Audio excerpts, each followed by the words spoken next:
Hello friend, स्वागत है आपका अपने चैनल आज क्लास में। आज की इस वीडियो में हम आपका टेस्ट लेंगे।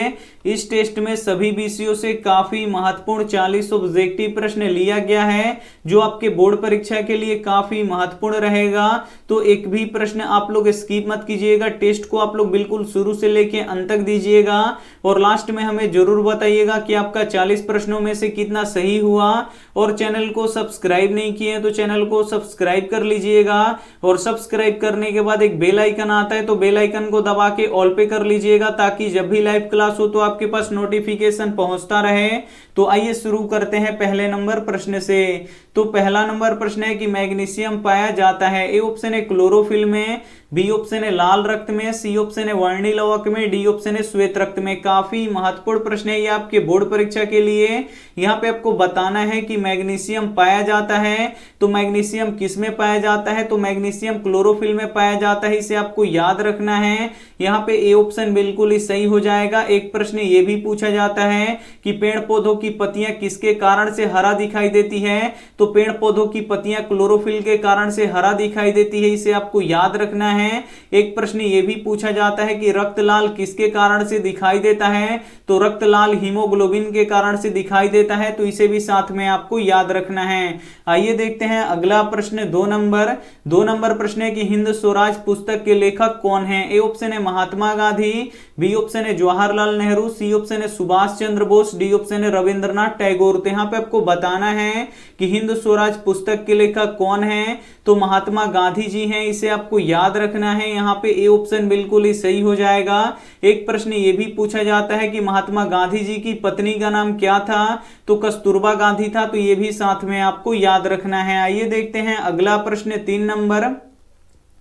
3 नंबर प्रश्न है कि द्विघात बहुपद x² + 3x + 2 के शून्यक अल्फा और बीटा हो तो अल्फा इंटू बीटा ज्ञात करें। यहाँ पे एक द्विघात बहुपद दिया है और इसका शून्यक अल्फा और बीटा दिया है, तो बोल रहा है कि अल्फा इंटू बीटा ज्ञात करें, यानी शून्यकों का गुणनफल ज्ञात करें। तो शून्यकों का गुणनफल का फॉर्मूला क्या होता है, तो c/a होता है। बस यहाँ पे आपको c का मान रख देना है और यहाँ पे आपको a का मान रख देना है। इस c और a का मान आएगा कहां से, तो इस बहुपद से आएगा। जो x² में गुणा करता है वो a होता है और जो केवल x में गुणा करता है वो b होता है और जिसमें x नहीं होता है वो c होता है। तो x² में क्या गुणा कर रहा है, तो x² में कुछ भी नहीं गुणा कर रहा है। जहां पे कुछ भी नहीं होता है वहां पे 1 होता है, यानी a का मान यहाँ पे 1 है। और b का मान कैसे निकलेगा, तो जो केवल x में गुणा करता है वो b होता है। तो x में क्या गुणा कर रहा है, तो x में 3 गुणा कर रहा है, तो यहाँ पे b का मान 3 है और c का मान कितना है, 2 है। बस यहाँ पे आपको c का मान रख देना है और यहाँ पे आपको a का मान रख देना है। तो c का मान कितना है, 2 है, तो यहाँ पे रख देंगे 2 और a का मान कितना है, 1 है, तो यहाँ पे रख देंगे 1। तो ये हो गया 2/1। 2/1 का अर्थ क्या होता है, 2 ही होता है। यहाँ पे निकल गया हमारा शून्यकों का गुणनफल। शून्यकों का गुणनफल कितना निकल गया, 2 निकल गया, यानी यहाँ पे ए ऑप्शन बिल्कुल ही सही हो जाएगा। ये देखते हैं अगला प्रश्न। यहाँ पे 4 नंबर प्रश्न है कि हिंदी किस लिपि में लिखी जाती है। ए ऑप्शन है गुरुमुखी लिपि में, बी ऑप्शन है देवनागरी लिपि में, सी ऑप्शन है खरोष्टी लिपि में, डी ऑप्शन है ब्राह्मी लिपि में। तो यहाँ पे आपको बताना है कि हिंदी किस लिपि में लिखी जाती है, तो हिंदी देवनागरी लिपि में लिखी जाती है, इसे आपको याद रखना है। यहाँ पे बी ऑप्शन बिल्कुल ही सही हो जाएगा। एक प्रश्न ये भी पूछा जाता है कि अंग्रेजी किस लिपि में लिखी जाती है, तो अंग्रेजी रोमन लिपि में लिखा जाता है, तो ये भी साथ में आपको याद रखना है। आइए देखते हैं अगला प्रश्न।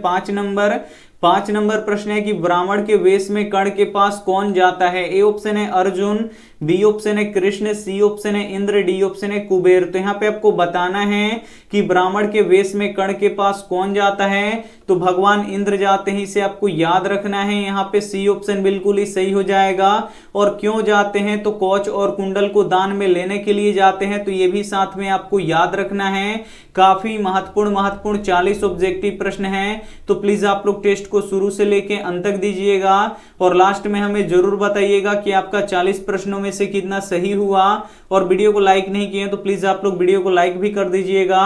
आइए देखते हैं अगला प्रश्न। यहाँ पे 6 नंबर प्रश्न है कि श्रम विभाजन और जाति प्रथा के लेखक कौन है। ए ऑप्शन है महात्मा गांधी, बी ऑप्शन है भीमराव अंबेडकर, सी ऑप्शन है राम मनोहर लोहिया, डी ऑप्शन है जवाहरलाल नेहरू। तो यहाँ पे आपको बताना है कि श्रम विभाजन और जाति प्रथा के लेखक कौन है, तो भीमराव अंबेडकर है, इन्हें आपको याद रखना है। यहाँ पे बी ऑप्शन बिल्कुल ही सही हो जाएगा। एक प्रश्न ये भी पूछा जाता है कि भीमराव अंबेडकर का जन्म कहाँ पे हुआ था, तो मध्य प्रदेश में हुआ था, तो ये भी साथ में आपको याद रखना है। आइए देखते हैं अगला प्रश्न 7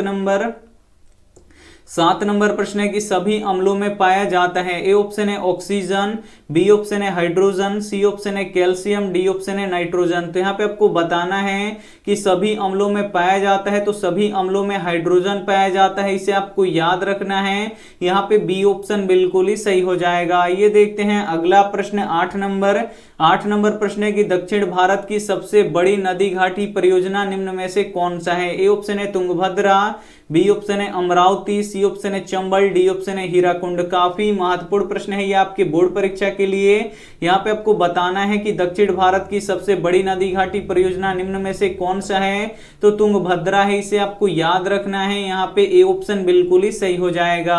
आइए देखते हैं अगला प्रश्न 9 नंबर प्रश्न है कि विद्युत आवेश का एसआई मात्रक क्या होता है। ए ऑप्शन है कूलम्ब, बी ऑप्शन है जूल, सी ऑप्शन है ओम, डी ऑप्शन है वोल्ट। ये भी प्रश्न काफी महत्वपूर्ण है आपके बोर्ड परीक्षा के लिए।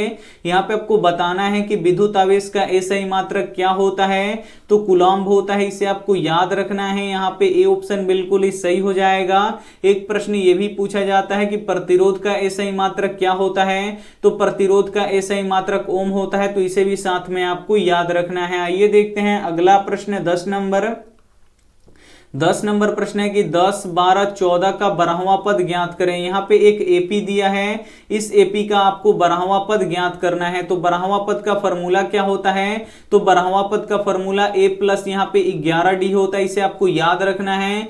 बस यहाँ पे आपको a का मान रख देना है और यहाँ पे आपको d का मान रख देना है, आपका 12वां पद निकल जाएगा। तो ये a क्या होता है, तो ये होता है प्रथम पद, और d क्या होता है, सार्व अंतर होता है। तो सबसे पहले हम यहाँ पे a निकालेंगे, तो a क्या होता है, प्रथम पद होता है, यानी पहला पद होता है। तो पहला पद कितना है, 10 है, यानी a का मान कितना निकल गया, 10 निकल गया।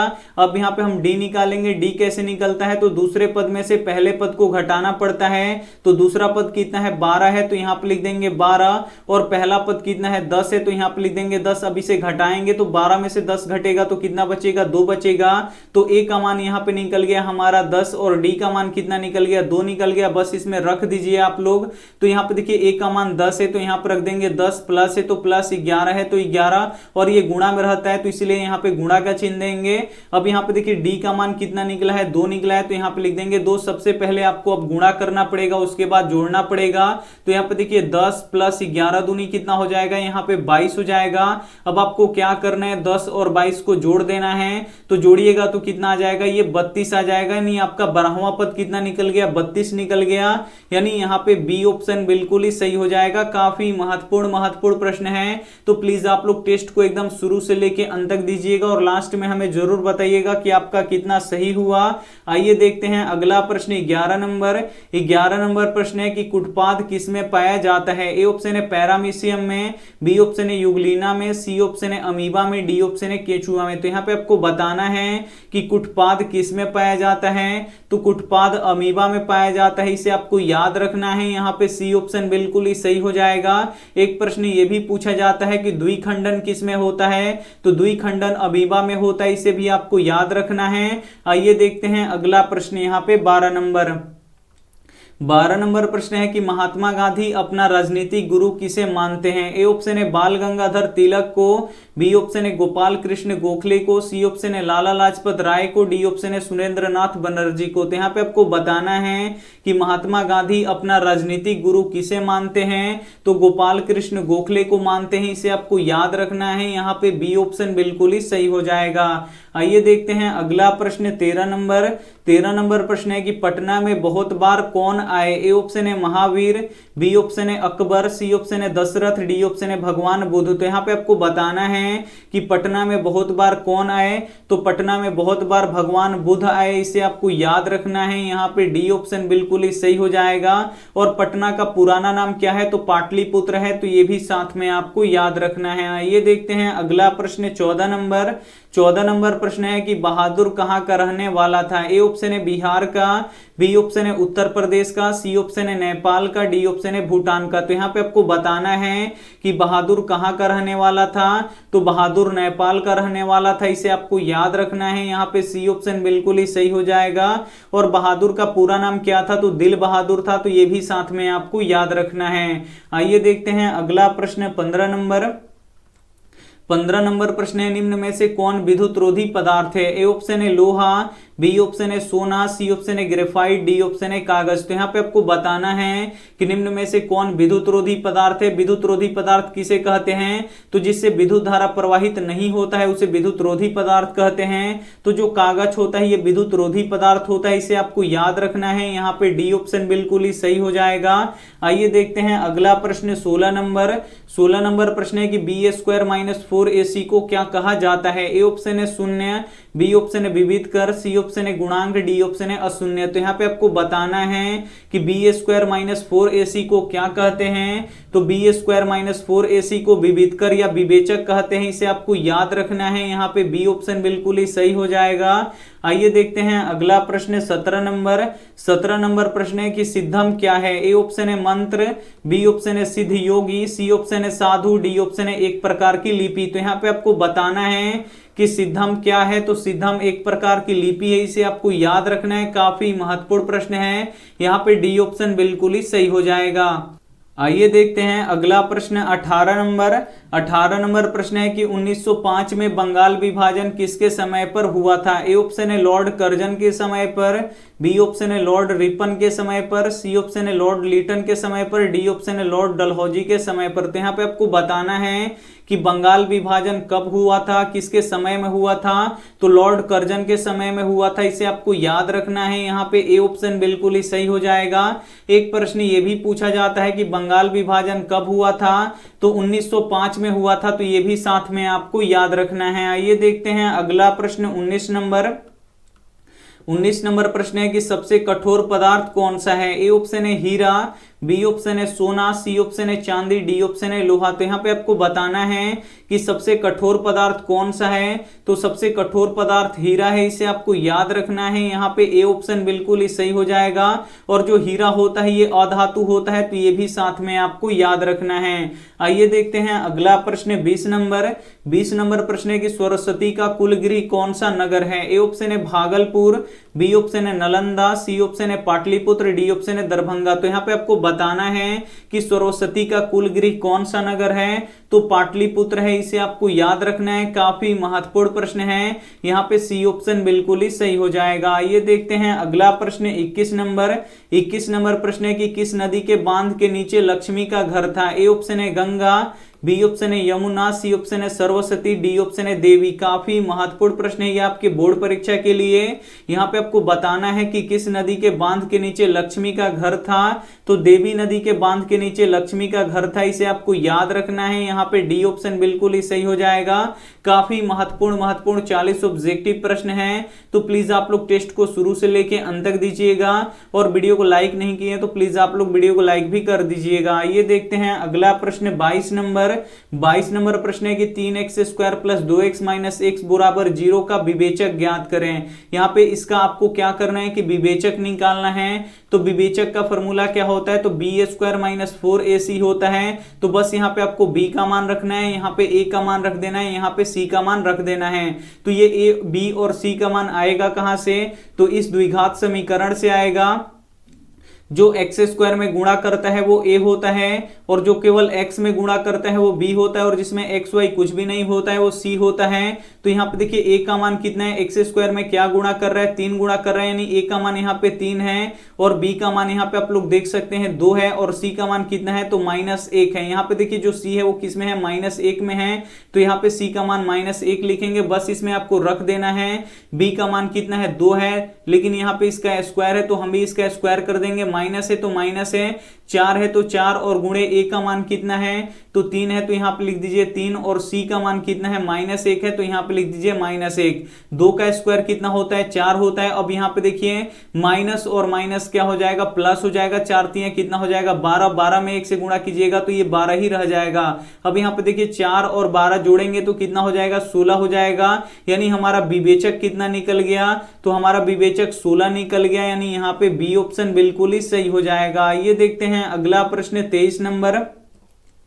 23 नंबर प्रश्न है कि कौन सा पदार्थ ऑक्सीजन से संयोग नहीं करता है। ए ऑप्शन है तांबा, बी ऑप्शन है गोल्ड यानी सोना, सी ऑप्शन है जिंक, डी ऑप्शन है लोहा। तो यहाँ पे आपको बताना है कि कौन सा पदार्थ ऑक्सीजन से संयोग नहीं करता है। तो जो गोल्ड होता है, जो सोना होता है, ये ऑक्सीजन से संयोग नहीं करता है, इसे आपको याद रखना है। यहाँ पे बी ऑप्शन बिल्कुल ही सही हो जाएगा। इसीलिए जो गोल्ड होता है ये जल्दी खराब नहीं होता है। और जो शुद्ध सोना होता है ये कितने कैरेट का होता है, तो ये 24 कैरेट का होता है, इसे आपको याद रखना है। और जो शुद्ध सोना होता है ये मुलायम होता है, तो ये भी साथ में आपको याद रखना है। आइए देखते हैं अगला प्रश्न 24 नंबर। 24 नंबर प्रश्न है कि दलित वर्ग एसोसिएशन की स्थापना किसने की थी। ए ऑप्शन है पंडित नेहरू ने, बी ऑप्शन है गांधी जी ने, सी ऑप्शन है अंबेडकर ने, डी ऑप्शन है कोई नहीं। तो यहाँ पे आपको बताना है कि दलित वर्ग एसोसिएशन की स्थापना किसने किया था, तो डॉक्टर भीमराव अंबेडकर ने किया था, इसे आपको याद रखना है। यहाँ पे सी ऑप्शन बिल्कुल ही सही हो जाएगा। एक प्रश्न ये भी पूछा जाता है कि भारतीय संविधान किसने लिखा है, तो डॉक्टर भीमराव अंबेडकर ने लिखा है, तो ये भी साथ में आपको याद रखना है। आइए देखते हैं अगला प्रश्न 25 नंबर। 25 नंबर प्रश्न है कि कैमोदी महोत्सव किस ऋतु में मनाया जाता है। ए ऑप्शन है वसंत ऋतु में, बी ऑप्शन है वर्षा ऋतु में, सी ऑप्शन है ग्रीष्म ऋतु में, डी ऑप्शन है शरद ऋतु में। तो यहाँ पे आपको बताना है कि कैमोदी महोत्सव किस ऋतु में मनाया जाता है, तो कैमोदी महोत्सव शरद ऋतु में मनाया जाता है, इसे आपको याद रखना है। यहाँ पे डी ऑप्शन बिल्कुल ही सही हो जाएगा। आइए देखते हैं अगला प्रश्न 26 नंबर। 26 नंबर प्रश्न है कि जन्म से ही पागल कौन है। ए ऑप्शन है सीता, बी ऑप्शन है लक्ष्मी, सी ऑप्शन है मंगू, डी ऑप्शन है माँ। तो यहाँ पे आपको बताना है कि जन्म से ही पागल कौन है, तो जन्म से ही पागल मंगू है, इसे आपको याद रखना है। यहाँ पे सी ऑप्शन बिल्कुल ही सही हो जाएगा। और मंगू की बड़ी बहन का नाम क्या था, तो कमू था, तो ये भी साथ में आपको याद रखना है। आइए देखते हैं अगला प्रश्न 27 नंबर। 27 नंबर प्रश्न है कि एलपीजी एक गंधहीन गैस है, इसमें गंध के लिए क्या मिलाया जाता है। ए ऑप्शन है मीथेन, बी ऑप्शन है इथेन, सी ऑप्शन है प्रोपेन, डी ऑप्शन है एथिल मार्केप्टॉन। तो यहाँ पे आपको बताना है कि जो एलपीजी गैस होता है, जो लिक्विफाइड पेट्रोलियम गैस होता है, ये एक गंधहीन गैस होता है, इसमें गंध नहीं होता है। तो इसमें गंध के लिए किस गैस को मिलाया जाता है, तो इसमें एथिल मार्केप्टॉन को मिलाया जाता है गंध के लिए, इसे आपको याद रखना है। काफी महत्वपूर्ण प्रश्न है। यहाँ पे डी ऑप्शन बिल्कुल ही सही हो जाएगा। ये देखते हैं अगला प्रश्न 28 नंबर। 28 नंबर प्रश्न है कि पटना के किस दिशा में गंगा बहती है। ए ऑप्शन है उत्तर दिशा में, बी ऑप्शन है पश्चिम दिशा में, सी ऑप्शन है दक्षिण दिशा में, डी ऑप्शन है पूर्व दिशा में। तो यहाँ पे आपको बताना है कि पटना के किस दिशा में गंगा बहती है, तो उत्तर दिशा में गंगा बहती है, इसे आपको याद रखना है। यहाँ पे ए ऑप्शन बिल्कुल ही सही हो जाएगा। ये देखते हैं अगला प्रश्न 29 नंबर। 29 नंबर प्रश्न है कि बारदोली सत्याग्रह किसके नेतृत्व में हुआ था। काफी महत्वपूर्ण प्रश्न है ये आपके बोर्ड परीक्षा के लिए। ए ऑप्शन है वल्लभ भाई पटेल के नेतृत्व में, बी ऑप्शन है राम मनोहर लोहिया के नेतृत्व में, सी ऑप्शन है सुभाष चंद्र बोस के नेतृत्व में, डी ऑप्शन है लाला लाजपत राय के नेतृत्व में। तो यहाँ पे आपको बताना है कि बारदोली सत्याग्रह किसके नेतृत्व में हुआ था, तो वल्लभ भाई पटेल के नेतृत्व में हुआ था, इसे आपको याद रखना है। यहाँ पे ए ऑप्शन बिल्कुल ही सही हो जाएगा। ये देखते हैं अगला प्रश्न 30 नंबर। 30 नंबर प्रश्न है कि समीकरण x + 2y = 9 में यदि x = 5 हो तो y का मान ज्ञात करें। यहाँ पे एक समीकरण दिया है, x + 2y = 9 एक समीकरण दिया है, और इसमें x = 5 दिया है, तो बोल रहा है कि y का मान ज्ञात करें। तो x के जगह पे हम कितना रख देंगे, 5 रख देंगे, क्योंकि x = 5 दिया है, तो x के जगह पे हम 5 लिख देते हैं। प्लस है तो प्लस 2y है तो 2y, और उधर 9 है तो 9।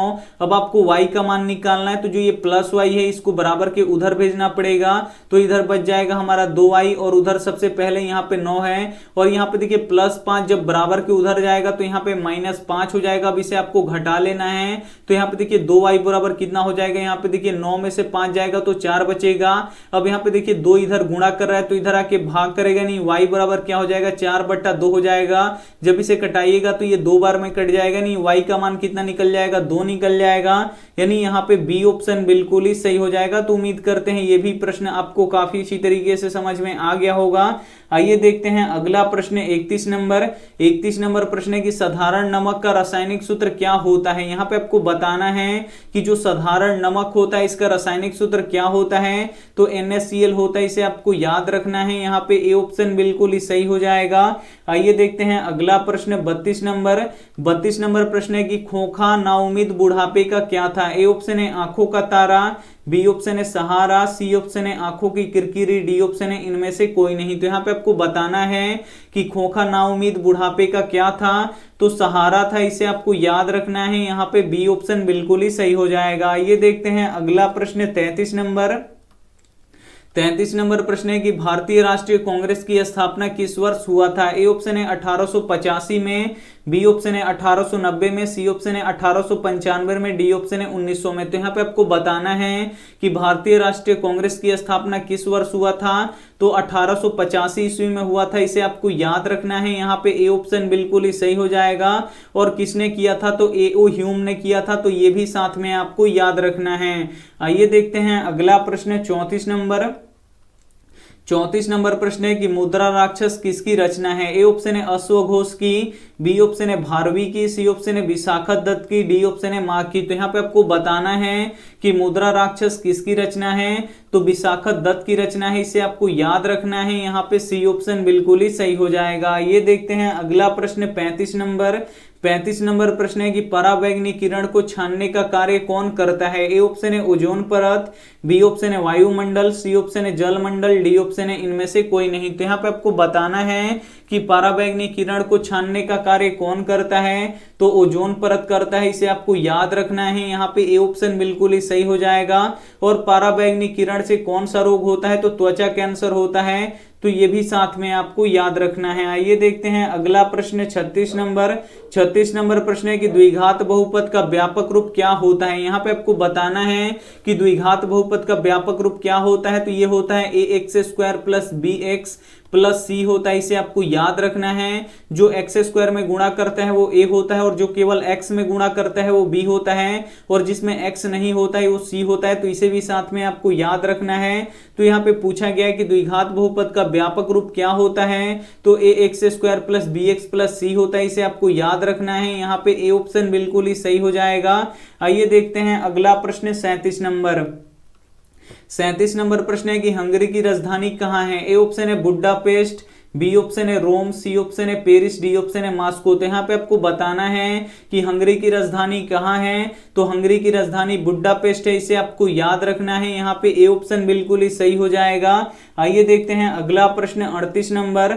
38 नंबर प्रश्न है कि मदन के लिए क्या खाना मामूली बात है। ए ऑप्शन है प्यार, बी ऑप्शन है मार, सी ऑप्शन है दुलार, डी ऑप्शन है दुत्कार। तो यहाँ पे आपको बताना है कि मदन के लिए क्या खाना मामूली बात है, तो मदन के लिए मार खाना मामूली बात है, इसे आपको याद रखना है। यहाँ पे बी ऑप्शन बिल्कुल ही सही हो जाएगा। आइए देखते हैं अगला प्रश्न 39 नंबर। 39 नंबर प्रश्न है कि प्रकाश संश्लेषण के लिए क्या आवश्यक होता है। ए ऑप्शन है क्लोरोफिल, बी ऑप्शन है कार्बन डाइऑक्साइड, सी ऑप्शन है सूर्य का प्रकाश, डी ऑप्शन है ये सभी। तो यहाँ पे आपको बताना है कि प्रकाश संश्लेषण के लिए क्या आवश्यक होता है, तो क्लोरोफिल भी आवश्यक होता है, कार्बन डाइऑक्साइड गैस भी आवश्यकता होती है, और सूर्य की प्रकाश की भी आवश्यकता पड़ती है, यानी इन सभी का आवश्यकता पड़ता है। तो यहाँ पे डी ऑप्शन बिल्कुल ही सही हो जाएगा। ये देखते हैं अंतिम प्रश्न 40 नंबर। 40 नंबर प्रश्न है कि त्रिभुज के तीनों कोणों का योग कितना होता है। यहाँ पे आपको बताना है कि त्रिभुज के तीनों कोणों का योग कितना होता है। ए ऑप्शन है 60 डिग्री, बी ऑप्शन है 180 डिग्री, सी ऑप्शन है 90 डिग्री, डी ऑप्शन है 70 डिग्री। तो यहाँ पे आपको बताना है कि त्रिभुज के तीनों कोणों का योग कितना होता है, तो 180 डिग्री का होता है, इसे आपको याद रखना है। यहाँ पे बी ऑप्शन बिल्कुल ही सही हो जाएगा। यहाँ पे हम आपको काफी महत्वपूर्ण 40 ऑब्जेक्टिव प्रश्न बता चुके हैं, और आप लोग इसका टेस्ट दे चुके हैं। तो अब आप लोग हमें बता दीजिए कि आपका 40 प्रश्नों में से कितना सही हुआ। यहाँ पे हम आपका कमेंट देख रहे हैं। और कल शाम 7 बजे वाला क्लास नहीं चला, थोड़ा सा मेरा तबीयत खराब था इसीलिए क्लास नहीं चला, उसके लिए सॉरी। अब यहाँ पे 1 बजे वाला भी क्लास होगा, आप लोग जरूर देखिएगा।